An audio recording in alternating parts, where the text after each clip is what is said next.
முள்ளிவாய்க்காலில் போய் கொண்டிருக்கீங்க, நடந்து போய் கொண்டிருக்கீங்க. இந்த சைட் கழுத்து பவுன்ஸ் பட்டு வாய்க்குள்ளெல்லாம் வந்து முதல்ல கழுத்துக்குள்ள கையின் ரெண்டு மேலே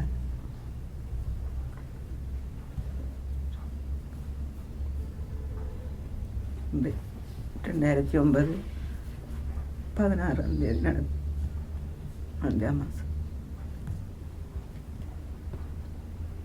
பதவியா ஹாஸ்பிட்டலுக்கு கொண்டு போய் வச்சுருந்து அதிலேருந்து கொழும்பு அதிலேருந்து பொரலாகி கொண்டு போய் பிறகு குருநாகர் ஹாஸ்பிட்டல் கொண்டு வந்தாங்க. அதுக்கு பிறகு வந்து பதவியா திருப்பி கொண்டாங்க.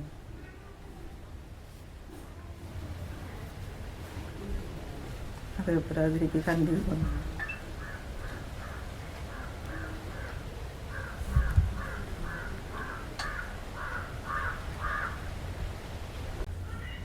அதுக்கு பிறகு வவுனியா ஹாஸ்பிட்டலுக்கு கொண்டு வந்து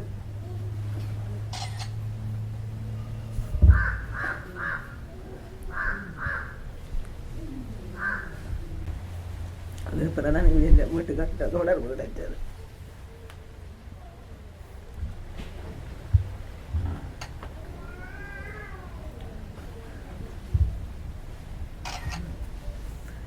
இந்த வவுனியாவிலிருந்து கொழும்பு காசர் ஹாஸ்பிட்டலுக்கு ஏற்றினேன்.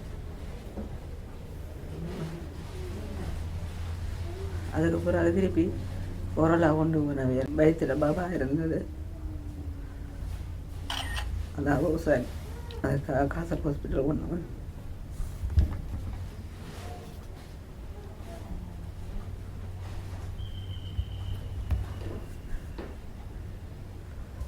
அதுக்கு பிறகு திருப்பி பொருளையில் 62ஆம் ஆண்டு கொண்டு போனது.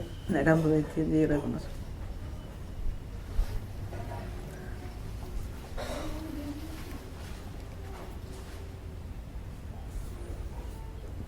அது அப்புறம் திருப்பி கிட்னியில் பிரச்சனை அப்படின்னு சொல்லி திருப்பி ஆப்ரேஷன் ஒன்று தெரியாது. அதை முடிய திருப்பி பிசியோதெரப்பி செய்கிறதுக்காக கொழும்பு ராகமா ஹாஸ்பிட்டலில் கொண்டு போய் சேர்த்தது. அங்கே 1.5 வருஷம் ட்ரீட்மெண்ட் நடந்தது. 1.5 வருஷம். அது முடிய திருப்பி திருவோணமலைக்கு ரிச்சார்ட் ஆகி வந்து திருவோணமலையில் 1 வருஷம் எழுதினாங்க. அது முடிய திருப்பி 2012 யாழ்ப்பாணத்துக்கு வந்தாங்க. யாழ்ப்பாணத்துக்கு வந்து அதுக்கு பிரதான பதிவுகள் எல்லாம் மேற்கொண்டு நாங்கள் வளக்கூடிய மித பதிவு எல்லாம் பதிவுகள் மேற்கொண்டும் இன்றைக்கு வரைக்கும் எங்களுக்கு எந்த உதவியும் கிடைக்கல. வீட்டு திட்டமோ மற்றும்படி அரசு உதவிகளோ அல்லது தனியார் நிறுவன உதவிகளோ இன்றைக்கு வரைக்கும் எதுவும் எங்களுக்கு கிடைக்கல. தனியார் நிறுவனங்களுக்கு என்னான அரசு நிறுவனங்களுக்கு என்ன போய் கேட்டால் யாழ்ப்பாணத்தில் யுத்தம் நடக்கல, அதனால் உதவிகள் செய்யலான்னு சொல்லி இன்றைக்கு வரைக்கும் எந்த உதவியும் கிடைக்கல. இந்த வருஷத்துல இருந்து இந்த அரசாங்கம் மாறினது இருந்தால் மருத்துவ கொடுப்பு நான் சொல்லி மாதம் 3000 ரூபா டிஎஸ் ஆஃபீஸால் தெரியணும். அந்த ஒரு உதவி கிடைக்குது.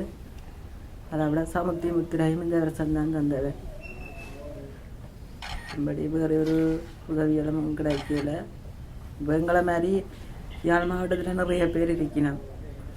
போரால் பாதிக்கப்பட்ட ஆக்கள் இந்த எல்லாமே எங்களுக்கு தெரிஞ்சதில் ஒரு 18-19 பேர் இருக்கணும். அவைகளுக்கு இப்படி தனி உதவிகள் என்ன மட்டும் கிடைக்கிது.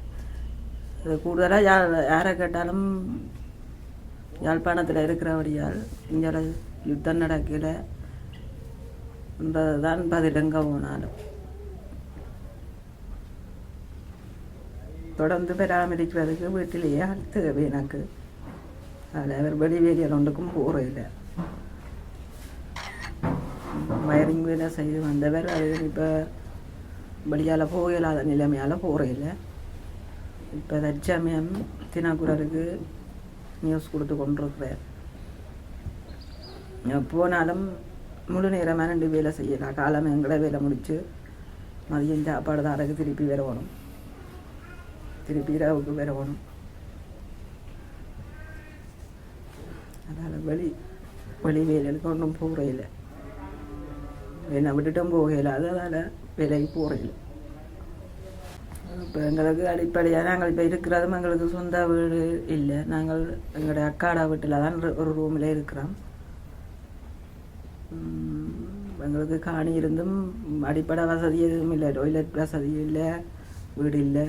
அந்த காணியில் கிணறு உண்டு, அதுவும் இவர் தண்ட முயற்சியில் செய்து கிணறு ஒன்று அடித்து வச்சிருக்கிறார். மற்றபடி அதுக்குள்ள ஒன்றும் இல்லை. தற்காலிக வீடு கூட தெரியல எங்களுக்கு.